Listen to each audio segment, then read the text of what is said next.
नमस्कार दोस्तों, एक बार फिर मैं आप सभी का स्वागत करता हूं अपने चैनल पर। दोस्तों, हालांकि अभी कुंडली ज्ञान की श्रृंखला में 3 वीडियो में जो है डाल चुका हूं और बहुत अच्छा लग रहा है कि आप सभी मित्रगण उसका रिस्पॉन्स दे रहे हैं। लेकिन दोस्तों, अभी 2-3 दिन पहले आप में से ही कुछ सज्जनों ने मेरे से सुझाव भी मांगा और मुझे कहा भी और आग्रह किया कि कोरोना के इफेक्ट को लेकर के भी आप जो है, जो भी आपका एस्ट्रोलॉजिकल साइंस है, जो ज्ञान है आपका, उसके थ्रू आप बताएं कि कोरोना कब तक ख़त्म होगा। तो देखिए दोस्तों, पूरी दुनिया के जो डॉक्टर्स हैं, जो सामाजिक संस्थाएं हैं, पूरी दुनिया जो एडमिनिस्ट्रेशन है, वो इस चीज़ को लेकर के बहुत ज़्यादा चिंतित है कि ये कितनी जल्दी इसका इफ़ेक्ट ख़त्म हो। और सभी लोग मेहनत कर भी रहे हैं। स्पेशली अगर मैं अपने भारतवर्ष की बात करूं तो हमारे प्रधानमंत्री जी और उनके नेतृत्व में जो पूरी गवर्नमेंट ने लॉकडाउन का जो उन्होंने डिसीजन लिया, वो वास्तव में काबिल तारीफ रहा।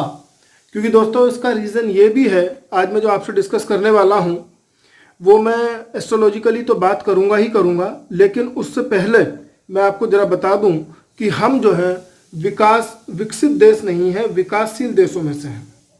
और विकासशील देशों में भी हमारा नंबर अगर मेडिकल एड्स को लेकर के हम माने तो हम 100 रैंक पर भी नहीं आते हैं।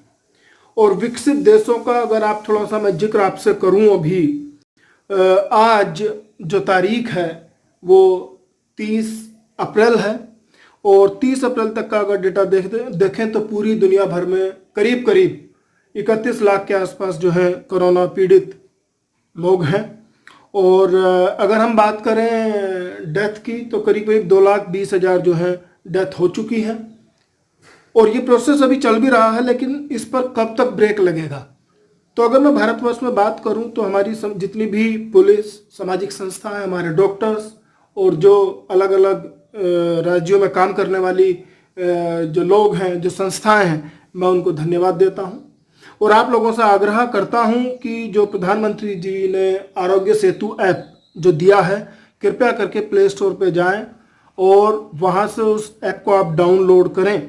जो पढ़े लिखे लोग हैं, जो अपने घर में हैं, वो दूसरों को फ़ोन करके समझाएं कि इस आरोग्य सेतु ऐप को ज़रूर वो अपना जो है उसको डाउनलोड कर लें। इसके डाउनलोड करने से जो फ़ायदा होने वाला है उसको ध्यान रखिएगा कि एक तो आप इससे बचे रहेंगे। दोस्तों देखिए, एस्ट्रोलॉजिकल साइंस अलग है, लेकिन आपको अपनी प्रिकॉशंस भी लेनी पड़ेंगी। अब बात यह है कि हमारी एक कहावत है इंग्लिश में, necessity is the mother of science, या हम कहते भी हैं necessity is the mother of invention, right. तो नेसेसिटी ही आविष्कार की जननी है।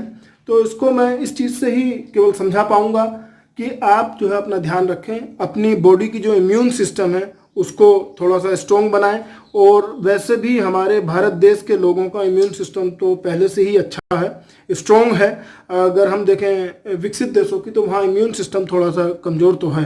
और इसके आंकड़े ये बताते ही, अगर अमेरिका, इटली, स्पेन या इवन चाइना की बात की जाए तो आप देख सकते हैं हम यहाँ आबादी में ज़्यादा हैं, फिर भी बहुत ज़्यादा कंट्रोल वे में हमारा ये जो लॉकडाउन है वो सक्सेसफुल रहा है और चल भी रहा है। तो दोस्तों, मैं टाइम वेस्ट ना करते हुए मैं इसके कुछ आंकड़े आप लोगों के सामने प्रस्तुत करना चाहूँगा। अगर ये 9 नवंबर की कुंडली है, अगर आप देखें 9 तारीख को गुरु, शनि और केतु की युति बनी और ये धनु राशि में आकर के बैठते हैं और ये एक खतरे का इंडिकेशन है। मैं थोड़ा सा इस पर बहुत ज़्यादा चर्चा तो नहीं करूँगा, आप देख सकते हैं यहाँ पर, ये मैंने देखा हुआ है। और मैं दूसरे सीधे बात करता हूँ एकदम 26 जुलाई की, तो 26 दिसंबर 2019 की, तो 5 नवंबर 2019 से 26 दिसंबर 2019 तक ये चीन के वुहान शहर में ये पनपना शुरू हुआ, ये वायरस, कोरोना वायरस जिसको हम नाम दे रहे हैं। और धीरे धीरे यहीं से जो है ये फैलना शुरू हुआ। 26 दिसंबर को जो ये सूर्य ग्रहण था तो 6 ग्रहों की युति एक साथ थी ये धनु राशि में। और अगर हम थोड़ा सा बात करें, जब जब ये युति बनी है तो कोई विनाश, विपत्ति या कहना चाहिए महामारी आई है। मैं थोड़ा सा एक जिक्र करना चाहूँगा यहीं पर आप लोगों को रोक करके, 1620 में प्लेग आया था और इटली में 17 लाख लोग मारे गए, फ्रांस में 10 लाख लोग मारे गए। अगर हम थोड़ा सा आगे चले तो 1820 में फिलीपींस में, इंडोनेशिया में हैजा आया, वहाँ लाखों लोग मारे गए। 1920 की बात करें स्पेनिश फ्लू की, तो उसमें लाखों जाने गई। फिर 1920 के बाद अब 2020 की बात कर रहे हैं, पूरी दुनिया में जो ये वायरस आया है, इसने पूरी एक हाहाकार जो मचा करके रखी है। उसका सबसे बड़ा कारण है क्योंकि ये छूने या खांसी या हवा में भी ये ट्रेवल जो है वायरस करता है और बहुत ज़्यादा पावरफुल है, इसीलिए ज़्यादा इफेक्ट ये कर रहा है। हालांकि डेथ रेट जो है उतना ज़्यादा नहीं है, रिकवरी अच्छी है, लेकिन फिर भी प्रॉब्लम ये है क्योंकि ये जो है सोशल डिस्टेंसिंग जब तक हम मेंटेन नहीं करेंगे तब तक ये बढ़ता ही रहेगा। तो दोस्तों 26 दिसंबर को जब ये युति बनी, ये एक विनाश की युति है, लेकिन अगर हम थोड़ा सा देखें कि यहीं से ये एग्रीवेट होना शुरू हुआ, और अगर हम थोड़ा आज आकर के देखें 26 दिसंबर के बाद, थोड़ा सा आगे चलते हैं, 26 दिसंबर के बाद आते हैं हम जो है 14 अप्रैल की, जो ये कुंडली एक कालपुरुष की हमने बनाई हुई है। यहाँ पे आप देख सकते हैं कि मकर राशि में 10th में शनि, मंगल और गुरु की युति है। यहाँ पे अगर दोस्तों आप देखें तो गुरु नीच के हैं और मंगल यहाँ उच्च के हो गए हैं, हालांकि नीच भंग है, लेकिन ये जो 14 अप्रैल के आसपास का जो ये टाइम है, यहाँ ये पूरी पीक पर होगी उस समय। हालांकि ये डेट निकल चुकी है, और ऐसा नहीं है कि मैं केवल आंकड़ों को घुमा रहा हूँ, मैं अपने अकॉर्डिंगली, जो मेरी अपनी साइंस है उसके अकॉर्डिंगली, अपनी एस्ट्रोलॉजी जो भी मैं जानता हूँ, मैं उसके बेसिस पे बात कर रहा हूँ, और बहुत सारे लोगों ने भी इस पे अपने कथन कहे हैं। अब हम बात करते हैं 7 मई के आसपास जो चेंज होगा। 10वीं राशि जो रहेगी वहाँ गुरु और शनि का योग बनेगा, और आप ये देखिए कि अभी जो मैंने बात की थी गुरु, शनि और मंगल की, मंगल जो है 11वीं राशि कुंभ में चले जाएंगे, और ये डिस्टेंसिंग एक जो है गुरु और शनि के बीच की जो होगी, इससे यहाँ से अब अगर आप नोट कर लीजिएगा इस चीज़ को, 7 मई के बाद ये डेथ रेट में कमी शुरू हो जाएगी, और धीरे धीरे कोरोना के पेशेंट्स जो हैं गिरने शुरू हो जाएंगे। उनका रेट जो है, रेट मतलब जो बढ़ोतरी है उसमें आप देखेंगे गिरावट आएगी। अब मैं बात करता हूँ थोड़ा सा आगे चल करके, अगर हम थोड़ा सा चलें 21 जून की तरफ, 21 जून को फिर ग्रहण होने वाला है, और जो ये ग्रहण होगा उस दौरान अगर आप देखें फिर ये आपस में 6 ग्रह आमने सामने बैठते हैं, तो ये ग्रहण जो होगा, लेकिन उस समय मकर राशि में गुरु और शनि होंगे, तो इस ग्रहण के बाद ही आप देखेंगे एक अच्छा खासा गिरावट पूरे आंकड़ों में दुनिया भर में आनी है। देखिए मैंने अभी बात करी है 7 मई से थोड़ा शुरू हो जाएगा, और 21 जून के बाद तो इसमें बहुत ज़बरदस्त रैपिड जो है गिरावट आनी है, उसको आप नोट कर सकते हैं। ऐसे ही 1 जुलाई को क्या होने वाला है दोस्तों, उसको देखिएगा। 1 जुलाई को जो चेंज होने वाला वो वास्तव में शानदार है। ये 10वीं राशि से गुरु जो है धनु राशि में आ जाएंगे, और गुरु और केतु जो है यहाँ ये जो युति है ये इस बीमारी का विनाश करेगी, और यहीं से ये चीज़ घटना शुरू हो जाएगी।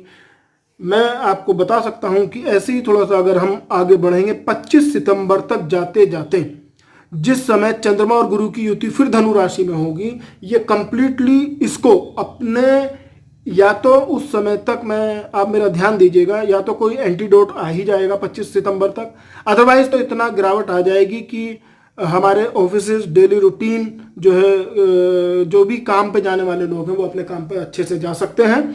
और सबसे बड़ी बात यह है कि अगर मैं बात करूं शिक्षण संस्थानों की या उनसे जुड़ी हुई चीज़ों की, तो ऑनलाइन जो भी ये टीचिंग है ये आपका जुलाई से पूरा फ्लरिश हो जाएगी अच्छे तरीके से। हालांकि अभी भी ये चीज़ें चल रही हैं। अब बात यह है कि यहाँ कौन सी इंडस्ट्री जाएगी और कौन सी इंडस्ट्री आएगी। तो दोस्तों ध्यान दीजिएगा, शनि देव जो हैं वो न्यायाधीश हैं और गुरुदेव देवगुरु हैं। तो देखिए इन दिनों 1 जुलाई के बाद पढ़ाई का, कंसल्टेंसी का, ऑनलाइन बिजनेस ये बिल्कुल बढ़ोतरी में होगा, ये बढ़ेगा, इसमें फ़ायदा होगा। लोहा, जमीन और खदान से रिलेटेड जो भी काम होंगे वो शनि के होने की वजह से जो मकर राशि में बैठे हुए हैं अपने ही घर में, तो ये चीज़ों में फ़ायदा रहेगा। अगर मैं नुकसान की बात करूं तो टोटल करीब छोटे मोटे 25 ऐसे बड़े सेक्टर्स हैं जो बिल्कुल ख़त्म हो जाएंगे। और लोग बाग जो वैज्ञानिक है वो उसको देख रहे हैं कुछ इस तरीके से कि before corona and after corona. अगर हम आफ्टर कोरोना भी बात करें, होटल इंडस्ट्री है, एविएशन इंडस्ट्री है, टूरिज्म इंडस्ट्री है, होटल रेस्टोरेंट्स हैं, आपका अगर गाड़ियों की बात करें तो, या कच्चे तेल का ये व्यापार की बात करें तो ये सब चीज़ें डाउन होनी है, हो भी रही हैं और काफ़ी टाइम तक ये चीज़ें संभल नहीं पाएंगी। ऐसे में बस केवल मेरा देशवासियों से, ये सभी से एक ही अपील है, क्योंकि सनी न्यायाधीश हैं, तो जिन लोगों के भी शिक्षण संस्थान हैं, जिनके अंडर में एम्प्लॉय काम करते हैं या और भी कंपनीज हैं, तो वो ध्यान रखें, क्योंकि ये न्याय का टाइम है। तो अगर आप अपने एम्प्लॉयज़ को ठीक से हेल्प करेंगे, उनकी सैलरीज वगैरह का ध्यान रखेंगे, तो यहाँ ये चीज़ें अच्छी रहेंगी। ऐसे ही शिक्षा के लिए ऑनलाइन जो बिजनेस है, ऑनलाइन जो टीचिंग प्लेटफॉर्म है, वो वास्तव में एक वरदान होकर के निकलेगा। और मुझे ये कहने में बिल्कुल भी झिझक नहीं है कि यहाँ जो गुरु जब धनु राशि में पहुँच जाएंगे केतु के साथ, तो डेफिनेटली ये बिजनेस बहुत अच्छे तरीके से फ्लरिश करेगा। तो दोस्तों, मैं केवल इतना ही केवल आपसे बताना चाहता था कोरोना के बारे में। तो आप देखिएगा, अच्छी खासी गिरावट आनी है 21 जून के बाद, और 25 सितंबर आते आते ऑलमोस्ट ये फिनिश हो जाएगा। ये बहुत ही नगण्य रहेगा। और इन्हीं शब्दों के साथ मैं अपनी वाणी को विराम देता हूँ। जय गुरुदेव।